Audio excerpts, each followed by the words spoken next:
হঠাৎ করে আমার ইচ্ছা করতেছিল একটু পাবদা মাছ দিয়ে টমেটো দিয়ে একটু ঝোল ঝোল করে রান্না করে খাই, তো যেই চিন্তা ভাবনা সেই কাজ।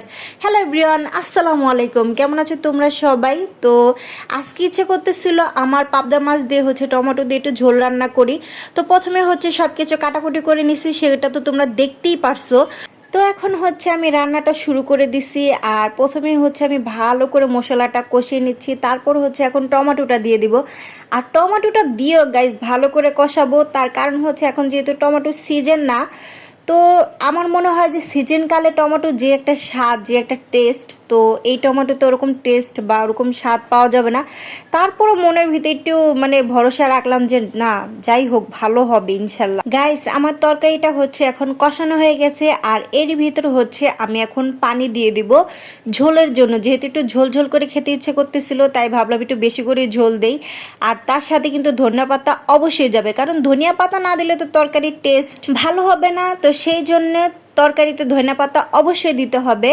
যাই হোক, দেখো গাইস, আমার তরকারিটা এখন বলক এসে গেছে। আর এখন আমি মাছগুলো দিয়ে দিব। মাছগুলো দিয়ে তারপর ঢাকনাতে ঢেকে আমি একদম লো আঁচে রেখে দিব, যাতে আমার তরকারিটা আস্তে আস্তে হয়। আর এদিক দিয়ে আমি চিন্তা ভাবনা করলাম একটু ঘরটা গুছিয়ে নেই। আর এখানে আমি ফ্যান ছেড়ে কাঁঠালের বিচে আর খেজুরগুলো রেখে দিয়েছিলাম একটু শুকানোর জন্য। খেজুরগুলো একটু ভিজা ভিজা ছিল। কি শুকাবো বলেন তো? যখনই খেজুর দেখি তখনই আমার খেতে ইচ্ছে করে, 2-3টা করে তখনই ঘাপুস ঘুপুস খেয়ে ফেলি। শুকানোর কোনো আমি আইডিয়াই রাখি না, যেটা শুকিয়ে আমি বয়ামে ভরে রাখবো। যাই হোক, খেজুর খাওয়া কিন্তু আসলে শরীরের জন্য অনেক বেশি ভালো। তো সেজন্য আমি খেজুরটা খাচ্ছি। আর এদিকে আমার কাছে খেজুরটা এত বেশি মজা লাগতেছিল, সেজন্য আমি ওকে দেখাইলাম।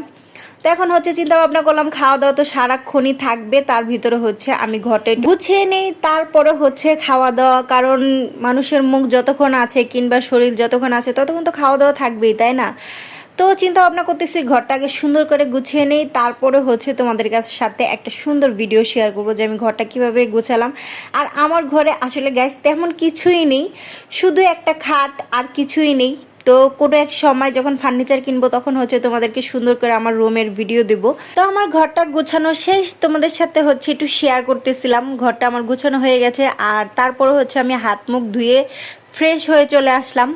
আর এদিক দিয়ে তোমাদেরকে দেখাইতেছি যে আমার ঘরটা গোছানো শেষ, কমপ্লিট। তারপর আমার রান্নাটা হয়ে গেছে ওইদিকে। তো ভাবলাম তোমাদের সাথে সেটাও শেয়ার করি যে আমার তরকারিটা কেমন হলো।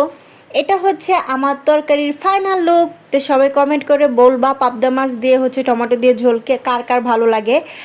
আর এদিকে করলা ভাজি করছি। আর আমার ভিডিওটা ভালো লাগলে অবশ্যই লাইক কমেন্ট শেয়ার করবা। টাটা।